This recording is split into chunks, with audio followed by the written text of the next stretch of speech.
Why is everyone on this side of the room? I'm not sure why everyone's on this side of the room, but good morning, everyone. Today we are talking about RvB prep, and we're gonna go over some strategies for you guys, so you are more prepared for RvB.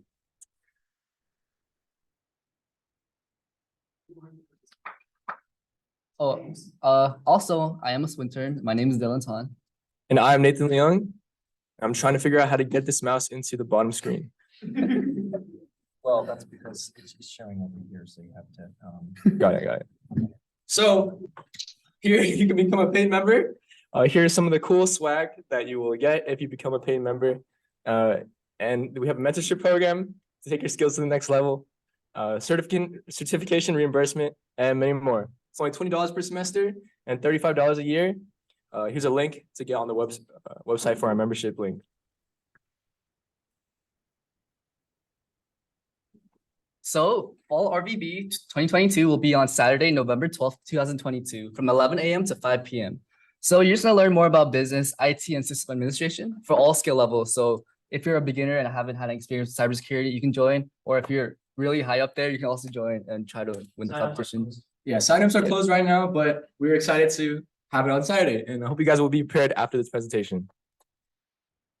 So today we're going over the strategies once again. This Friday we'll have no workshop. Just letting you guys know. Yeah, so thank you so much, Mr. Nathan Learned. So now we'll be talking about our table of contents. So first, we'll be talking about our checklist and what you have to bring for RvB. Next, we're going to talk about business injects. So we'll be talking about a little later on with Mr. Nathan Learned talking about the business side to RvB because it's not all technical. And then number 3, we'll be talking about anti-red team. So let's get started with checklists. So please create a checklist before you go into RvB because you don't want to have everything in the back of your head. You kind of want to have everything lined up all in order and organized.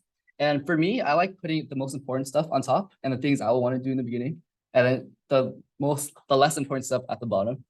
So yeah, just put anything that you really think that you should be doing for RvB, and also use specific action items. So here's an example of a checklist. Okay, so for the first strategy is to keep your inventory. So you have to keep track of all the services on each server. So for example, there's a Windows 10 box and there's another Debian 10 box. You have to make sure that all these services are secure. So how are you supposed to make sure that they're all secure at once? Does anyone have any ideas? Mr. Vincent Pastrami? Would you like to answer? How do you make them all secure? Yeah. You could change settings like you can do a scan of your machine like using Nmap. Yes, so Mr. Vincent Pastrami is actually correct. So you're supposed to use an Nmap scan to test out all the open ports, and it takes your judgment to see if any open ports are suspicious or not. Next, there can be packages and software that you can download to keep track of all these different types of services. And you can do that on your own time. Everything's on Google. So make note of changes in your inventory as well. So everything that you do, just try to make note of it, somehow write it down or type it out. So maybe have like a secretary or something like that. And then also audit your users. So make sure that all your users are supposed to be there. And if there are any suspicious users, just remove them. And that takes also your own judgment as well. And then also have diagrams as a visual reference. You can use diagrams.net for that. And then this is Brian's very cool 3-minute creation of a diagram. So now one of the common techniques for red team is to make use of password and going over passwords from the blue team. That's why password security is really important. One of the strategies that you want to do is to first change the default password. Make sure it's kind of long and non-complex. This way, red team will have a hard time to brute force this rather than if it was shorter. An example of this is displayed on the screen. I love Jessica Leung 123. Another strategy is number 2, to make sure passwords aren't logged in plain text. Now, sometimes what can happen is you are trying to log in something with the user and password, but you accidentally put your password in the user section. What this does, it might like put that into a plain text file somewhere, or where a red team can actually find it and use it to possibly log into one of your systems. Another strategy is obviously to not reuse your passwords, because if you were to reuse your passwords and they find out one of them, obviously that's not a good thing. they're gonna have access to everything that you wanted to log in for yourself. Now, file grouping permissions, always monitor all the different guests that are on your systems. If they have admin privileges, it could be suspicious and you might want to de-escalate their privileges or maybe even delete user.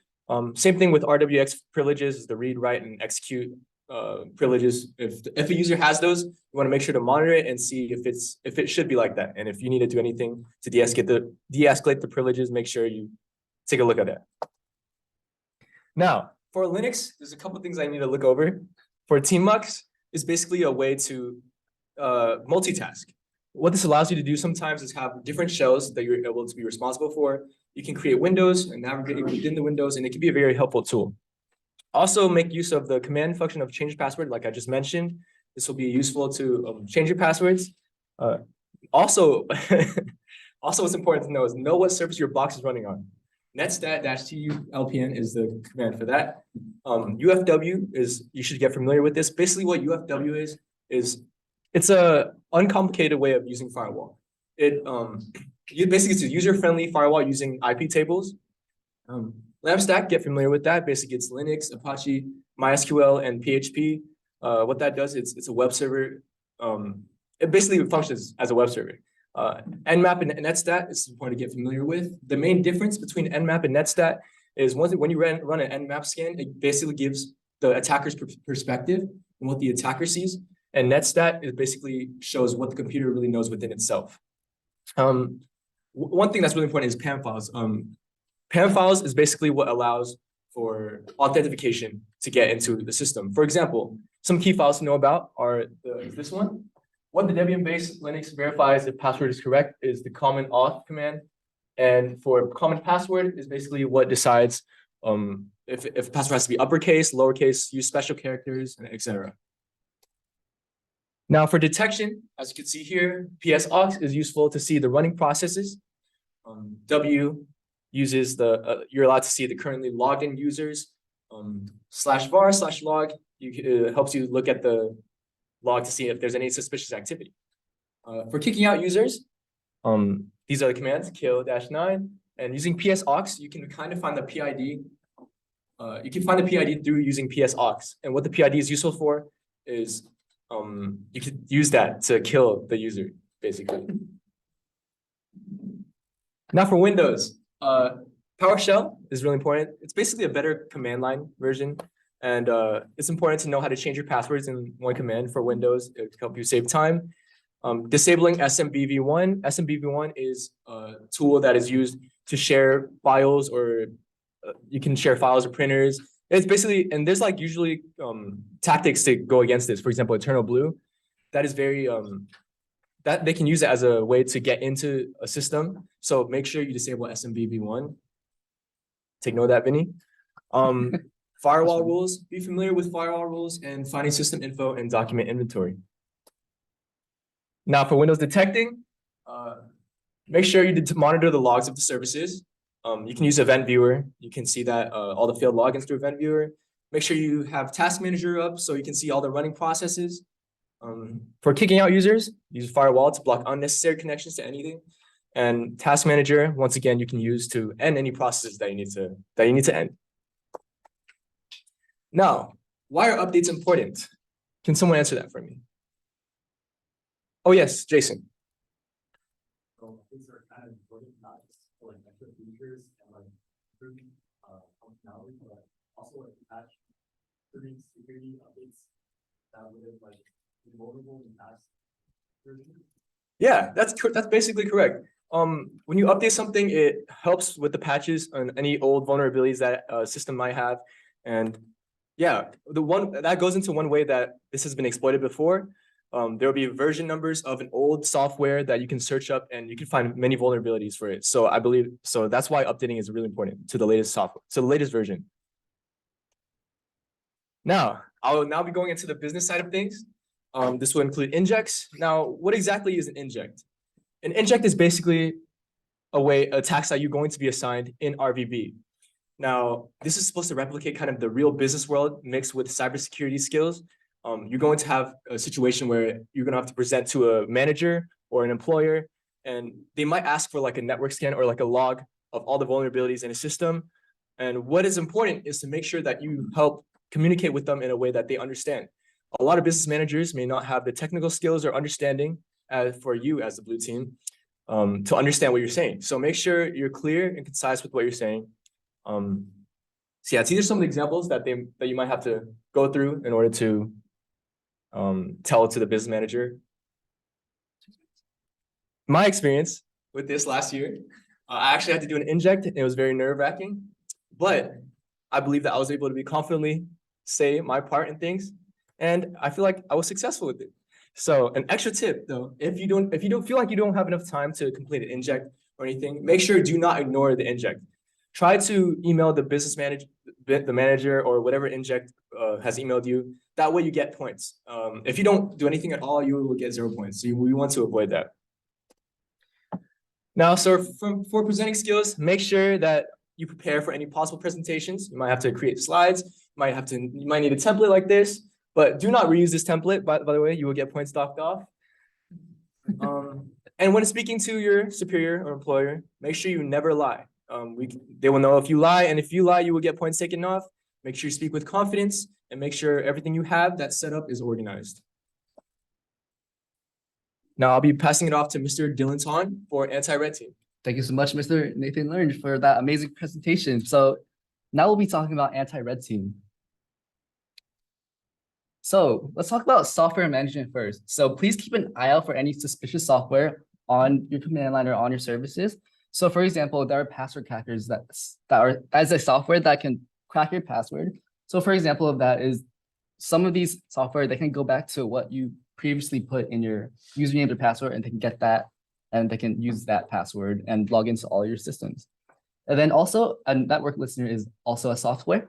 For example, NCAT. So it's basically when one of the red teamers is in your system and they can see whatever you're doing on your service. If you have a rare show. Yeah, if you have red shell, of course. So now we'll be talking about permissions. So just make sure that some people don't have too many privileges, such as random users and all this type of things. Just make sure the permissions are relatively good for each person. For example, if a random user has read, write, and execute permissions, that should not be accessible. So you should just remove them or change the permissions for them. But yeah, just make sure that the right people have the right permissions, and watch out for any unauthorized administrators. So then user management. So look out for any non-authorized users. So it kind of goes in from before. Just make sure every user should be there, and if not, just remove them. Okay, so you guys should know a little about networking. So learn how to manage a router. So learn how to get into the authorization and how to do all those type of things and how to configure it. And then also know how to make firewall routes on a router, and do not block the scoring engine. So for example, if you close a port connected to the scoring engine, that your port will close and your scoring engine will no longer work. So you're not getting any points. So then here are some more anti-red team strats. So just know about firewall and how to secure it, and also look for shells and malicious processes as well. And also monitor your connections, make sure that they're all supposed to be the way they are. So yeah, also configs. So look for certain configs that can be easily misused to allow red team access. So for example, if I have a configuration file with all my passwords and that's open to the public, just make sure that's the permissions for that are lowered and that people will not be able to access it. So that's one example of configuration. And yeah, are there any questions? Please ask Mr. Clemency. Well, first of all, thank you very much to Nathan and Dylan for giving this wonderful presentation. Let's give them a quick hand.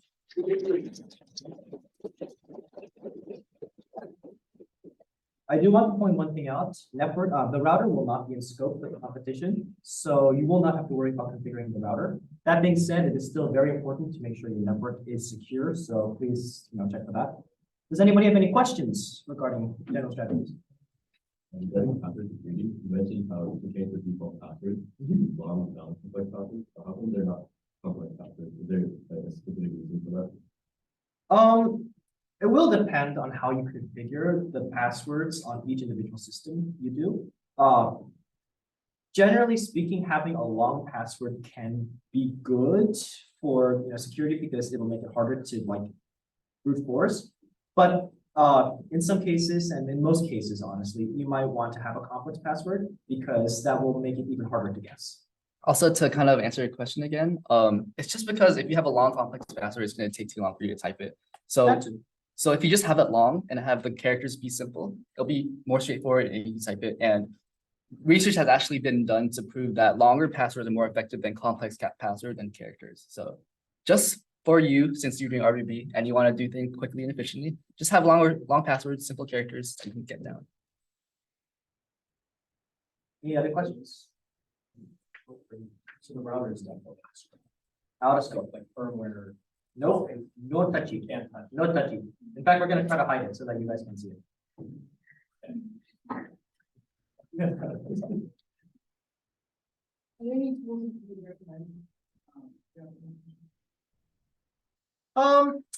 Yeah, we'd recommend that you use tools like Nmap for network scanning, services and stuff like that.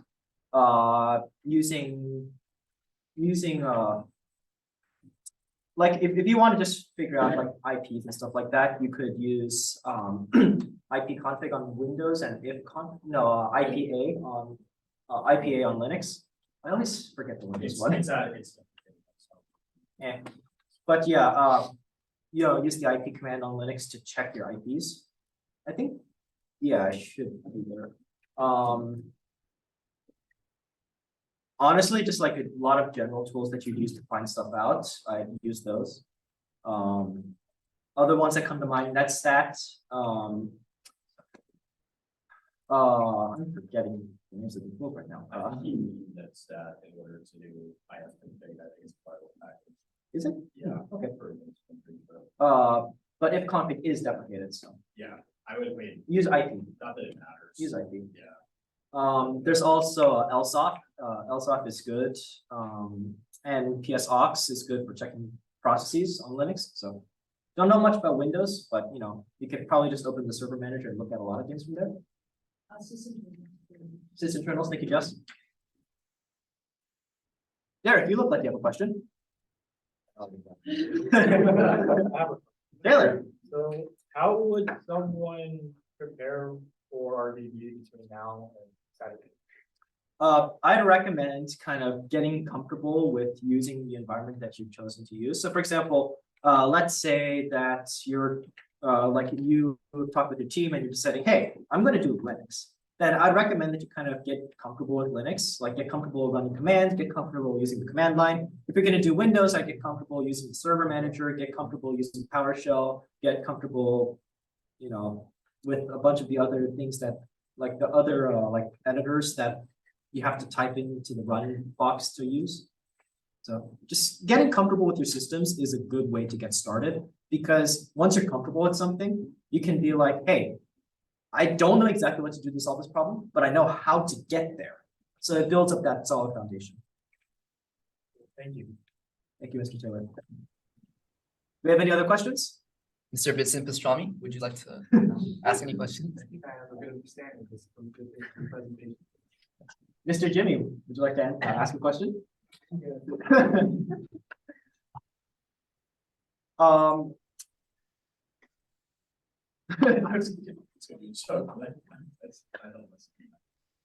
I will say that briefing packet will be released later today after I make a couple small changes to it.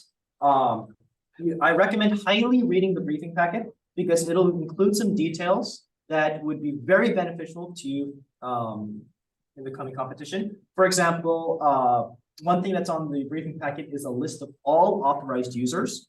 And so, that might be something you might want to check out. I'm not trying to drop any hints or anything. Any other questions? Anybody on Zoom? Does anybody on Zoom have questions? Let me check the chat. Sorry, personal accident. What is 82? Huh? Where's 82? You pressed it on accident. Oh, okay.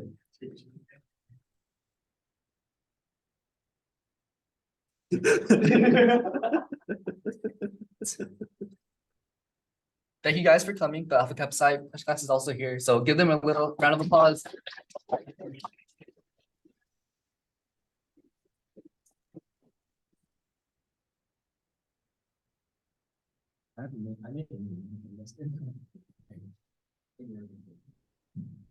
Thank you.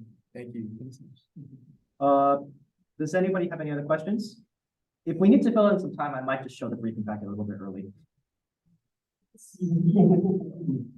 To be fair, you guys would have gotten it in like 2 hours anyway, so. Yes, sir. Yeah, let's do it. Let's do it. All right, let me get my laptop.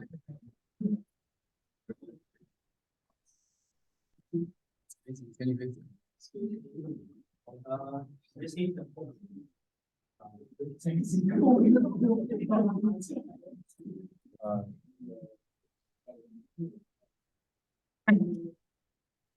Let me just make sure this is viewable to anybody with the link. Anyone with the link can not edit because that would be very bad. Done. Okay. I'm going to copy the link. I'm gonna send it, Dylan, I'm gonna send it to you on Discord. You might want to unshare your screen right now because your stuff is being shared on Zoom. Oh, shoot. It's being recorded on Zoom too. Oh my God, cost of a bucket. No. Just pause. Yeah, that works. I just sent you the link so that we can. Shit. Just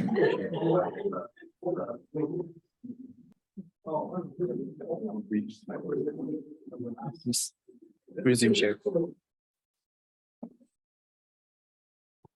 Oh, right, because you're Spencer, you can edit this. Let me just go into view mode so that. Can people see my comments? No, they can't. Okay, good. Okay, we're going to resume share here. Okay. So this is what the briefing packet is going to look like. Very big welcome. I mean, thank you to Ali for, making all the B themes and everything like that. She's not here right now, but you can see that we have quite a number of pages. Thank you to Sydney for helping make this briefing packet. You'll see this introduction. I'm going to kind of skip over this in the interest of time. But we do talk about, the competition overview. This is something you probably should read. We have a lot of details about how to connect to the VPN. If you've attended our workshops in the past, then you'll know all of these steps. But in case you haven't, everything is explained here. I will once again go over this in the briefing right before the competition. Everything in this briefing packet will also be included in the briefing on the day of. It's just that, by reading this, you have access to the information like 4 days ahead. So, recommend doing that. We have a new scoring engine this year. So, scoring individual like vulnerabilities is no longer a thing. This is what the scoring engine looks like. Thank you to Gabe for doing a lot of work on it and modernizing all of the interface stuff. You will see the scoring link is up here. The scoring server is not up yet, but it will be up before the competition. You will be able to see standings. You'll be able to log in. One huge change with this scoring engine is that you no longer have to ask Green Team to change your passwords on the scoring engine. Instead, there will be a web page that allows you to change your own passwords. And you don't just have to change this like individually per user. You can also do it for every single user. Keep in mind that when you do change passwords, password changes will be per service. So you'll have if you change like the password of a user, not just like their password on the service, you'll want to make sure to update it for every single service running on those boxes. Submitting injects. We are using a different system for submitting injects this year. We are going to be requiring everybody to submit injects via email clients that will be provided on one of our boxes. That means that all injects will be graded not only on like content and information, but also on how professionally you respond. To that end, you should be careful of any and all emails you get because you never know when something could be not a real email. When it comes to box resets, we have set up a dedicated email address specifically for like any kind of issues. This will be greenteam@messages.beehive. If you have a problem and need a box reset or just have other questions, you can just email greenteam@messages.beehive and we'll respond to you. And here we go. These are environment details. You can see that we have 3 boxes, one Ubuntu 16, one CentOS 7, one Windows Server 2016. So not the latest and greatest OSs, but still quite commonly used. You can see that we are scoring SSH, we are scoring LDAP, we are scoring DNS. We have your default credentials here, and keep in mind that Red Team does know these credentials. And then you have your authorized local users, and we have some authorized domain users. And then we have an intentionally left blank page.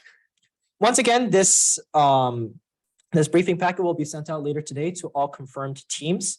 I'd like to once again thank you guys for signing up for RvB, and I do hope that you have a wonderful experience this Saturday.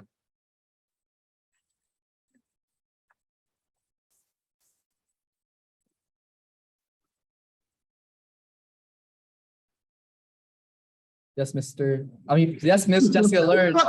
Yes, Miss Jessica Learn. I apologize for mispronouncing your.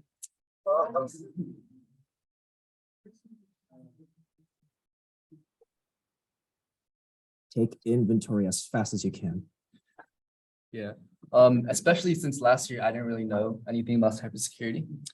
It was more about communicating with my teammates, and because Clemens was actually on my team, he knew a lot more than me. Yeah. He kind of We're on a team. helped me. Yeah, he brought like a Our giant 4th book. team member is right there.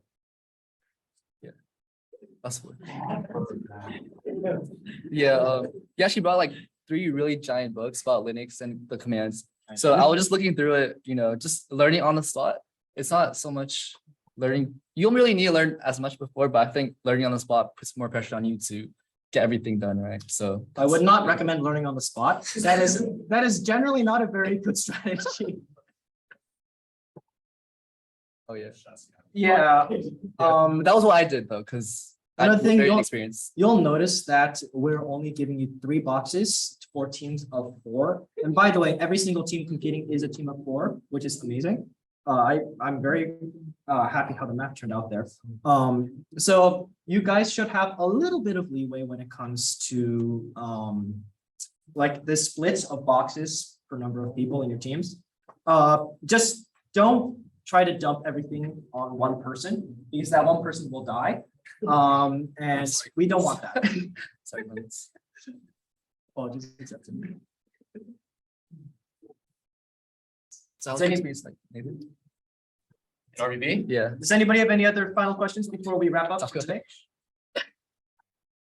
Okay, before we wrap up, Mr. Nathan Leonard will want to tell about his experience for RvB last year. Yeah. Thank you for that opportunity, Mr. Dilettante. Well, my experience with RvB was also similar to Mr. Dilettante. I was kind of inexperienced, but I had Miss Sydney beside me, and she was able to help guide me. So if you have a team with someone experienced, maybe they can help you a little bit, but don't bug them too much.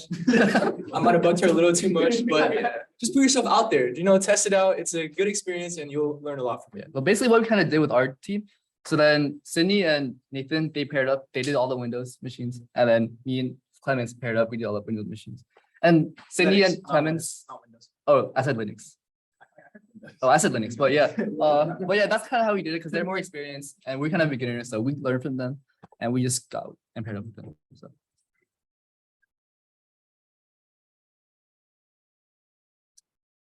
Yeah, don't make one teammate do all the boxes. I can tell you from personal experience, it is not fun doing 3 boxes at once. And you get nothing done, basically. Unless you have like a bunch of good scripts, which I had a bunch of messed up scripts because I misprogrammed them. But yeah. Sam, you look like you have a question. No, we just came up with a funny cron job. It's basically a random number between 1 and 6 that's generated every minute. And if it lands on 1, it basically just RFs the entire directory.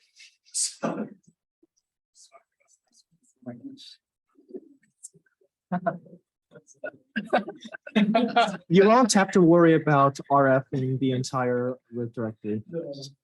That's true. That's true. Disclaimer, Sam is not on the red team.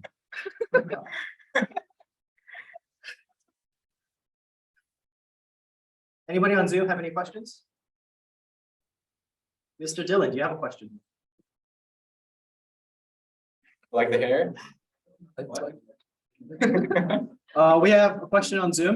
Do you have any recommendations or tips on creating scripts so that we don't have to manually go through the GUI to configure things? So I will say, when I was in high school, I tested out like execute time of a script versus my own typing. I typed at like 80 words per minute or something, and a script saved me 15 minutes. Now, 15 minutes might not sound like a lot, but 15 minutes is quite a lot of time, and you can get a lot of things done very quickly if you have a script. For Linux, it's easier to go with bash scripts first because bash is, a bash script is basically you just like putting a bunch of commands into a file and calling it a day. For Windows, PowerShell is really good. So, but start small. Start with simple things. Don't try to write a gigantic complicated script that will auto configure an entire service for you. That might just end up breaking somewhere, and then you'll end up with something messed up. Just start simple, like removing some services that are not needed, updating software, that kind of thing. Yeah, I think that wraps it up. Once again, thank you very much to Dylan and Nathan for hosting this presentation today. And thank you so much for Mr. Clemency for being the RvB director. He put a lot of hard work into this entire event. So guys, please come out and support. Let's give Clemens a round of applause. Give a round of applause, yeah. Mr. Clemens. You're not even in the fun time.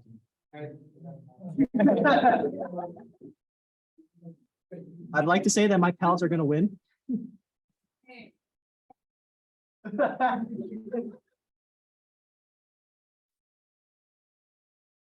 want a comments plushie? We end it.